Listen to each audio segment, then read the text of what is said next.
BRSN Insider. I'm sitting down with head men's wrestling coach Thomas Williams, the Benedictine College wrestling team. Coach, how are you? Good. How are you doing? Good. Thank you for joining us. You guys had the Heart Duels most recently. Tell us a little bit about that. For the Heart Duels, we do North versus South because each division has already wrestled each other in the duels. So for us, we went against Graceland, Grandview, and William Penn in our three duels this past weekend. We ended up going 2-1. Our one loss was to Grandview, and they're ranked number 1 in the country right now. So everyone in our conference lost to them pretty handily. But there were a lot of great things that came out of the duel, and we finished tied for second in our conference. So you said a lot of great things. How did you feel overall that it went? Well, our first duel we went against Grandview, and it did not go very well. But for me, having a duel like that where we had to go against the best team in our conference, our guys bounced back and we ended up winning a 1-point duel against Graceland. We were losing 12-0 in the duel too to start off pretty early, but our guys kind of fought back and we got a lot of bonus points. And last week I talked about everyone doing their job. The guys who needed to get pins got pins. The guys who needed to get techs got techs. And, of course, moving on from that, you have the NAI regional qualifiers coming up. Talk a little bit about that and the wrestlers that you're looking to make a pretty big impact of that one and possibly go on to the national tournament. So, yeah, our regional qualifier, we have that coming up in 2 weeks. Grandview's hosting it. I'm pretty excited for this tournament. Our guys seem to be improving throughout the whole year. Some of our guys, like Dylan Scanlon, Anthony Orozco, Tyler Mann, they've all been ranked most of the year.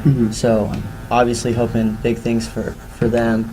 Kevin Kelly and Alex Gomez, they've both been wrestling pretty well, and they were in the match to place at the Missouri Valley Invitational. So I'm hoping, they should be doing pretty well at the tournament, and we have a lot of other guys that are right there and wrestling pretty hard. Josh Romero, he's our extra 165-pounder at the Heart Duels, and basically every duel we've had him wrestling 174 but weighing in at 165. And he's been helping us a ton. I've been really impressed with him, and they have weight classes, and he's weighing in at the weight below and then wrestling up and beating a lot of guys a weight class above him. What's it like to wrestle up like that? We see a lot of guys do it, but what is it actually, not only physically but mentally, like to wrestle up? It's pretty difficult, especially with being in a dual meet, because there's a lot of pressure too. But he's given up about 9 pounds at least. He was not a very big 165-pounder either. So if some 174-pounder is a big 174-pounder, he's given up a lot of weight. So he's been focusing on his speed and things like that. So that's been helping him a lot in those matches. What's preparation going to be like? You said you get 2 weeks before you actually get to the regional qualifier. What's preparation like? So our schedule's a little bit different this year. We have a duel against Bethany on Tuesday, but 2 weeks before, we're doing two-a-days and sprints, going pretty hard, and then the week leading up to regionals, we taper back a lot, and it's just basically getting their heart rate up in practice for about an hour and getting out. Hopefully, letting their bodies heal a little bit. You guys have that brand new wrestling room. You've had a chance to use it for a year. How has that helped your team? Oh, that's helped us immensely. I'm able to do individuals throughout the day whenever I need to, and it gives me the opportunity to really break down technique and help each guy get better. It's night and day difference. You guys are getting ready to head in towards the national tournament time as well. Start talking a little bit about that. 2, 3, 4 wrestlers maybe you're looking that could make a splash in a national tournament.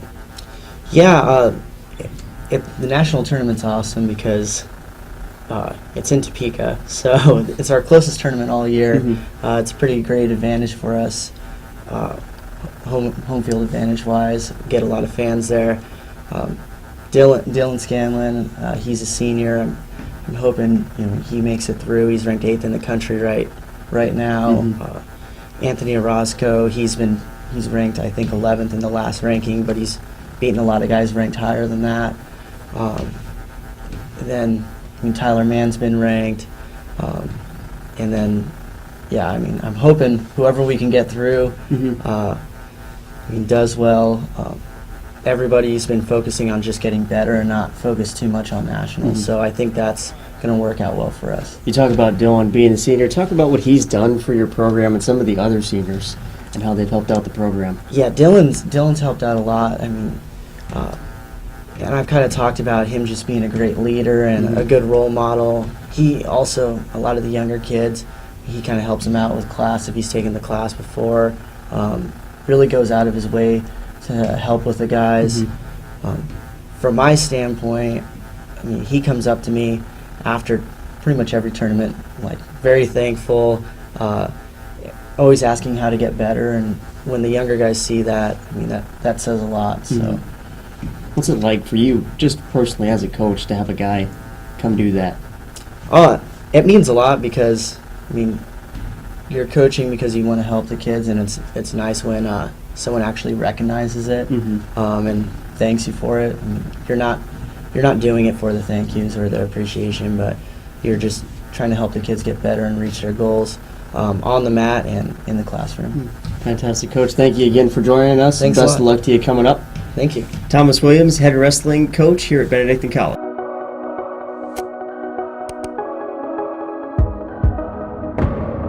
Benedictine College is a chosen place with a special mission. Chosen to lead students in the classroom and outside it. Chosen to bring students closer to God and to each other. Chosen to build one of the great Catholic colleges in America.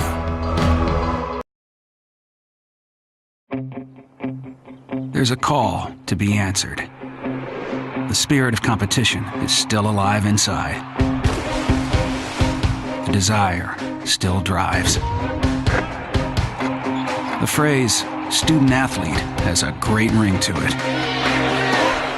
Lasting friendships are ready to be made. You just want to keep playing. Game on. Build character for life at championsofcharacter.org. On the BRSN Insider, I'm sitting down with head track and field coach here at Benedictine College, Henry Brun. Coach, thank you for joining us. Thank you for having me. Your first full year here at Benedictine. Talk about it so far and how it's come a complete circle until now. The campus culture here is pretty amazing. Being here the past year and the administration allowing me to build the program the way that we wanted to has led to a number of successes through cross country, leading into indoor and outdoor track last season. Has led to a significant growth in recruitment, with having probably the largest recruitment class of 46 new faces to the program this fall.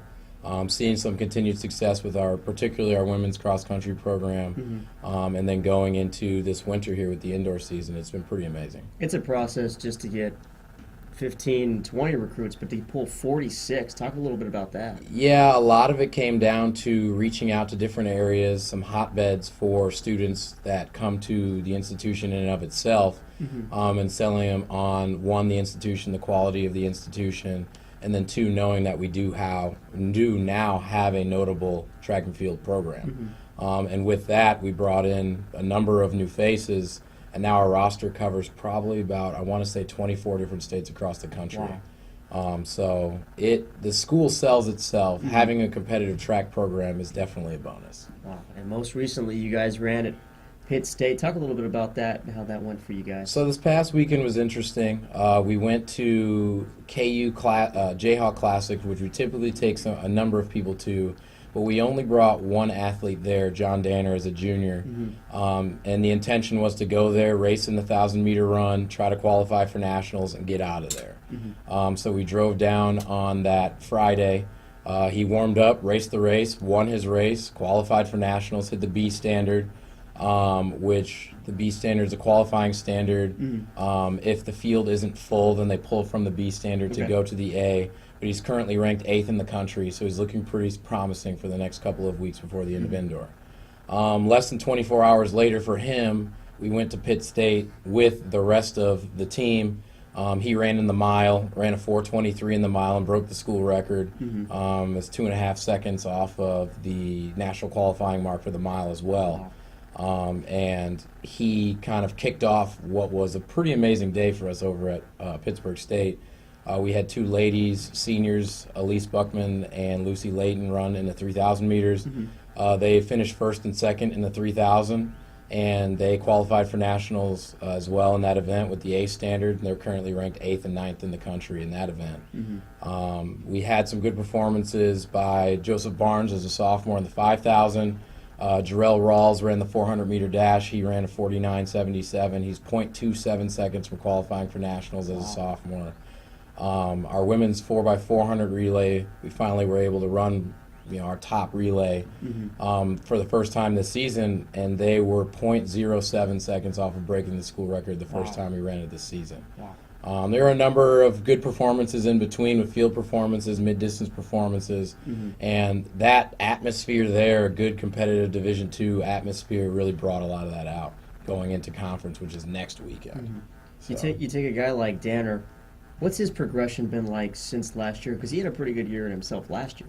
He had a pretty good year last year. He was banged up here and there, and that's probably his story going into junior year, is that freshman and sophomore year for him, he'd been plagued with injuries and sickness. We finally have him at 100%, and we tweaked a few things here and there to keep him healthy now with his mid-distance training, and the sky's the limit. I mean, this weekend we are going to Central Missouri. He's going to run the 800-meter run, and his intention is to break the school record by over 2 seconds and probably qualify for nationals in the 800 as well.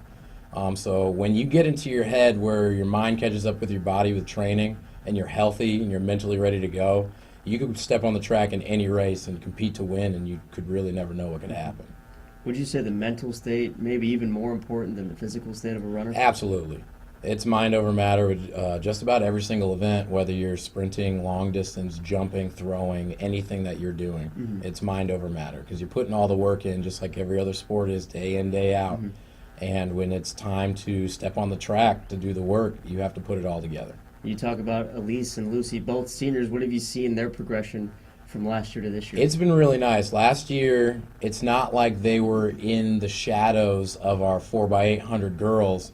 I mean, they were pretty talented last year and had a number of successes themselves, but it's their time now. They're the seniors. They're the leaders of the team. They were our top cross-country girls going into the indoor season here, realizing that they have to lead our mid-distance and long-distance girls. So they've really taken the reins of that, and leadership-wise within practices, academically, through the Bible studies we have on campus and performances in particular, they've really stepped their game up. You talk about UCM coming up this weekend. What are your expectations for that? It's a 2-day meet, so Friday we have the women competing, Saturday we have the men, and it's less than 10 days from the indoor conference meet. So a lot of us are going to go there. We're going to run one event, do one event, just to fine-tune some things, getting ready for the conference championships, making sure that we are crossing our T's, dotting our I's. Those who may have a little bit of injury and need to improve on their conference mark are. And so we're just kind of going in there fresh, running a race to feel good and getting ready for the conference championships next weekend. You talk a little bit about the conference championships. Last year when we talked about the indoor conference championships, it was trying to see what we could do for the women to win the conference title. We won last year by 4.5 points, and we didn't score in 10 events. Through the recruitment that we did, we cover every single event in the conference meet this next weekend except for one. We now have 6 long jumpers, 6 triple jumpers, 3 high jumpers, pole vaulters, 2 multi-athletes. So we're covering a lot of areas we didn't last year.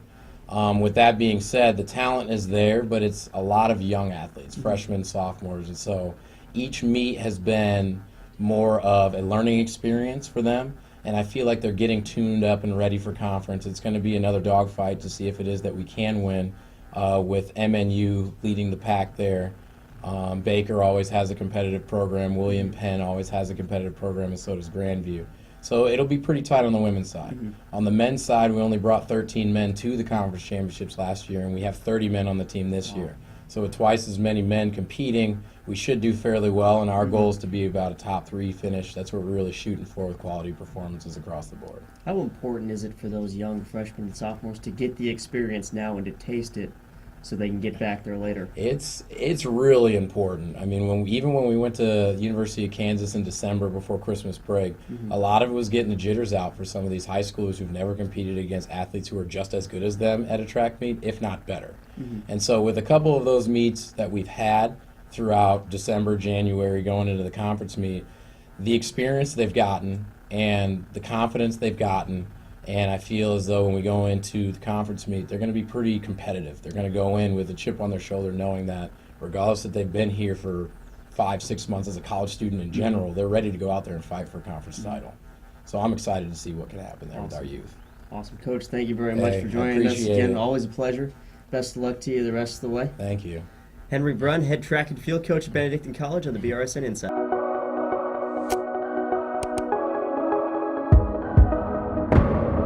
Benedictine College is a chosen place with a special mission.